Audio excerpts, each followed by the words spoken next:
어느 날 현대 도시의 활기와 소음에 지친 청년 민수는 잠시 모든 것을 내려놓고 자연 속으로 떠나기로 결심했습니다. 그의 가방에는 기본적인 생필품 몇 가지와 장작 그 루소이, M이란 권이 들어 있었습니다. 이 책은 그가 이번 여행의 주제를 설정하는데 중요한 역할을 했습니다. 자연으로 돌아가자라는 루소의 메시지가 그의 마음속 깊이 자리 잡고 있었기 때문입니다.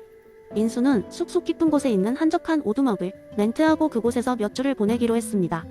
그는 현대 문명의 편리함을 뒤로하고 자연 속에서 온전히 자기 자신으로 존재하는 삶을 실험해 보고자 했습니다. 그가 오두막에 도착했을 때 가장 먼저 한 일은 스마트폰을 꺼서 가방 깊숙한 곳에 넣어두는 것이었습니다. 이제는 자연 속에서 자신을 되찾는 시간이었습니다. 첫날, 민수는 숲속을 천천히 걸으며 자연의 소리를 들었습니다. 바람에 흔들리는 나뭇잎 소리, 멀리서 들리는 새들의 노래소리는 그의 마음을 평화롭게 만들어 주었습니다. 도시에서는 결코 느낄 수 없는 여유와 차분함이 밀려들었습니다. 그는 루소가 왜 사람들에게 자연으로 돌아가라고 했는지를 어렴풋이 이해할 수 있을 것 같았습니다. 오두막으로 돌아온 민수는 저녁으로 간단한 식사를 준비했습니다. 현대적인 조리 도구 없이 나무를 주워 불을 피우고 그 위에서 직접 채소를 구워 먹었습니다. 그는 이렇게 자연 속에서의 소박한 생활이 진정한 행복이 아닐까 생각했습니다. 소유나 지위, 비교에서 오는 불안은 이곳에 없었습니다. 오로지 배를 채우고 편안히 잠자리에 드는 것만이 그의 하루를 완성시켰습니다. 그는 루소가 말했던 자연 상태에서는 행복하고 평등하게 존재한다 는 것을 몸소 체험하고 있었습니다.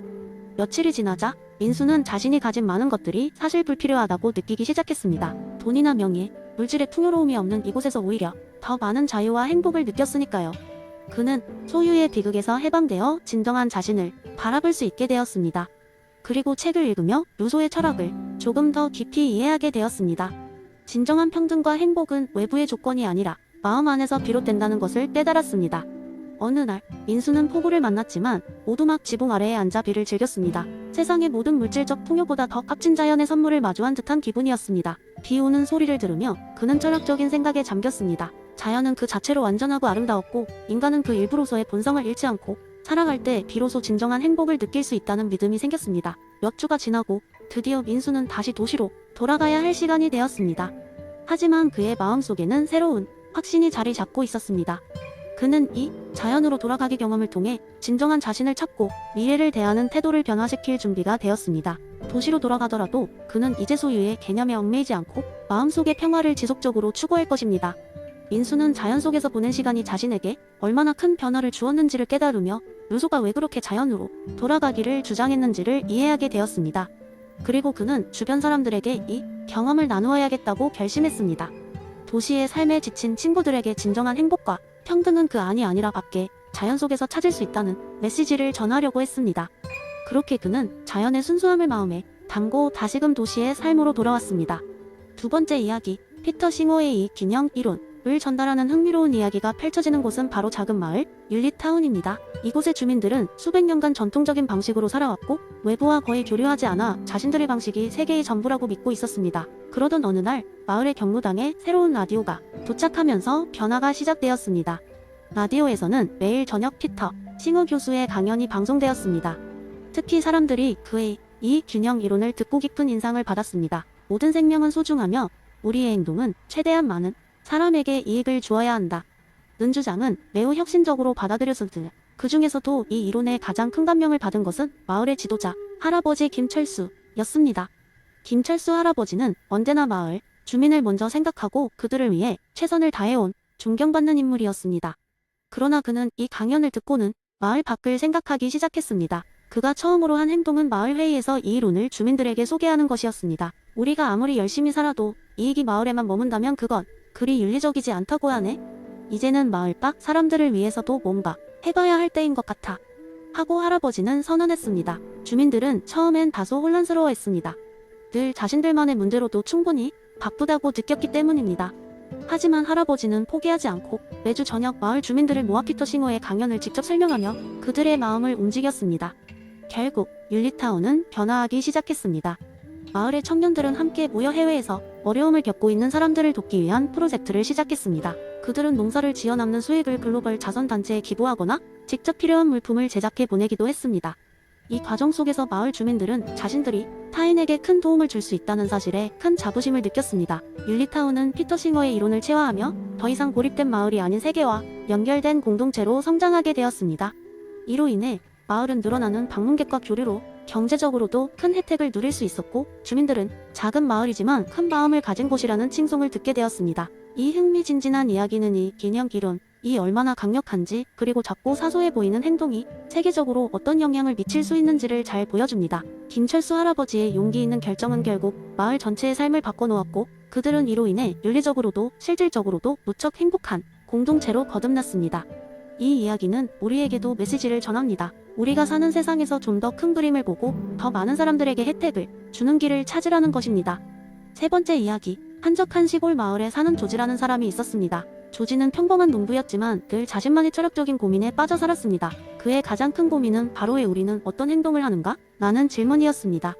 주변 사람들은 조지가 새벽부터 트랙터를 몰고 밭에 나가는 것도 그저 일상의 일이라고 생각했지만, 조지는 그 행동의 의도와 목적에 대해 종종 생각하곤 했습니다. 어느 날 조지는 마을의 도서관을 방문하였고, 엘리자베스 앤스코미 행위의 의도라는 책을 발견하게 됩니다. 직감적으로 이 책이 자신의 질문에 해답을 줄 수 있을 것이라 느낀 조지는 단숨에 책을 빌려 농장으로 돌아왔습니다. 밤을 새우며 책을 읽은 조지는 앤스콤의 이론에 큰 감명을 받았습니다. 그녀의 주장은 조지에게 행동의 진정한 의미를 탐구할 수 있는 새로운 시각을 제공했습니다. 다음 날 조지는 앤스콤의 이론을 사람들에게 재미있게 전달하기 위해 마을의 작은 모임에서 특별한 실험을 하기로 결심했습니다. 그는 각자 자신이 한 행동에 대해 의도와 목적을 설명하도록 사람들에게 요구했습니다. 예를 들어 마리아가 파이를 구운 이유는 단순히 맛있는 음식을 만들기 위해서가 아니라 손자들에게 사랑을 표현하기 위해서라는 것이 밝혀졌습니다. 그러한 일상적인 행동에 숨겨진 의도를 밝히면서 사람들은 자신의 행동이 얼마나 의미 있는지 깨닫게 되었습니다. 특히 재미있었던 사건은 조지의 친구인 톰이 자신의 개찰리를 데리고 산책을 나가면서 벌어졌습니다. 톰은 평소와 다름없이 찰리와 함께 정해진 경로를 걷고 있었습니다. 이때 조지는 갑자기 톰에게 왜 그 길을 걷고 있느냐? 라는 질문을 던졌습니다. 톰은 처음엔 당황했지만 잠시 생각한 후 찰리가 좋아하니까 라고 답했습니다. 그러자 조지는 그렇다면 너는 찰리를 행복하게 하기 위해 산책을 한다는 거네 라고 했고, 톰은 곧 자기가 평소 내내 자동적으로 해오던 행동이 사실은 찰리를 사랑하는 데 대해서 비롯된 것임을 깨달았습니다. 마을 사람들은 점차 조지의 실험에 흥미를 느끼기 시작했습니다. 매주 모이는 모임은 자신의 행동을 돌아보고 내면의 의도를 탐구해보는 시간이 되었습니다. 그러던 어느 날 마을 전체가 하나의 행동이 큰 파장을 불러올 수 있음을 실감하게 되는 사건이 발생했습니다. 조지가 논밭에 나가기 전 평소처럼 커피 한 잔을 들고 마을 중심을 지나가는데, 커피 향에 이끌린 사람들이 하나둘씩 따라 나서게 된 겁니다. 조지는 단순히 아침 커피를 마시는 것이었지만 그 행위가 사람들을 끌어모으는 결과를 낳았던 것입니다. 이때 조지는 깨달았습니다. 행동의 의도는 한 가지일 수 있으나 그 결과는 우리가 예상치 못한 다양한 영향을 미칠 수 있다 라는 것을 엘리자베스 앤스콤의 이론 덕분에 한적한 시골 마을이 사람들의 행동에 숨은 의도를 탐구하는 철학적 놀이의 중심지가 된 것입니다. 이렇듯 앤스콤의 행위 이론은 마을 사람들에게 행동의 다층적 의미를 깨닫게 해주었고, 그들의 일상적인 삶을 더욱 풍요롭게 만들어 주었습니다. 조지의 모임은 여전히 계속되고 있으며 사람들은 각자의 삶에서 발견한 새로운 의미를 서로와 나누며 살아가고 있습니다. 네 번째 이야기, 버나드 윌리엄스의 개연적 행운 개념에 비추어 재미있는 이야기를 떠올려 보겠습니다. 한 작은 마을에 이동희와 이수호라는 두 명의 남자가 있었습니다. 그들은 서로를 잘 알지는 못했지만 우연히 같은 날 각각 여자친구와 데이트를 하기로 계획했습니다. 마침 그날은 하늘이 유난히 맑고 따뜻한 햇볕이 내리쬐는 날이었지요. 스케줄이 꼬인 탓에 동희와 수호는 적당히 급히 차를 몰고 각각의 목적지로 향했습니다. 동희는 여자친구와 함께 호숫가로 가기로 했어요. 길을 운전하는 내내 흥얼거리며 매끈한 길 위를 달렸습니다. 갑자기 그의 전화가 울렸습니다. 전화를 받기 위해 옆자리에 있는 스마트폰을 슬쩍 쳐다본 순간 예상치 못한 일이 벌어졌습니다. 고양이 한 마리가 갑자기 차 앞으로 튀어나온 것입니다. 동희는 깜짝 놀라 핸들을 꺾고 가까스로 고양이를 피할 수 있었습니다. 심장이 터질 것 같은 그 순간에도 다행히 차는 도로 위에서 안정감을 유지하며 흔들림 없이 그대로 지나쳤습니다. 동희는 안도의 한숨을 내쉬고는 이를 뒤로 한 채 호숫가로 무사히 도착했습니다. 반면 수호는 오래된 수동 카메라로 친구와 사진을 찍기로 했어요. 그런데 목적지까지 가는 길에 도로 상황이 조금 혼잡했습니다. 이때쯤 동희와 마찬가지로 그의 전화가 벨소리를 울리기 시작했죠. 수호는 부득이하게 전화 받기를 포기하고 운전에 집중했습니다. 하지만 불행히도 그의 눈앞에 나타난 것은 꼬리에 불이 붙은 연기 덩어리였습니다. 그 연기는 축제 준비 중인 마을 주민이 계획한 퍼포먼스의 일환으로 터뜨린 것이었는데요. 깜짝 놀란 수호는 브레이크를 밟았지만 미처 대응할 겨를도 없이 결국 앞차와 부딪히고 말았습니다. 결국 동희는 여자친구와의 데이트를 성공적으로 마치고 돌아왔고 수호는 사고 처리로 몇 시간이나 지체되면서 친구와 만남을 포기해야 했습니다. 두 사람 모두 같은 날 비슷한 상황에서 부주의했지만 결과는 극과 극이었습니다. 마을 사람들은 수호를 불운하다고 아쉬워했지만 그가 운전 중 부주의했다는 점을 놓고 가벼운 비난을 피하지는 않았죠. 윌리엄스의 개연적 행운 이론에 따르면 동희와 수호는 도덕적으로 동일한 위치에 있을지도 모릅니다. 똑같이 부주의한 운전 습관을 가졌지만 각각의 결과가 이렇게 달랐다는 것은 순전히 운과 그날의 외부 요인 때문입니다.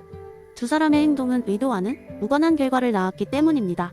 우리 삶의 수많은 측면에서도 그 의도와 노력과는 상관없는 운의 영향을 받기도 하죠. 이 이야기는 우리로 하여금 도덕적 판단의 기준을 어떻게 설정할 것인지에 대한 새로운 시각을 줍니다.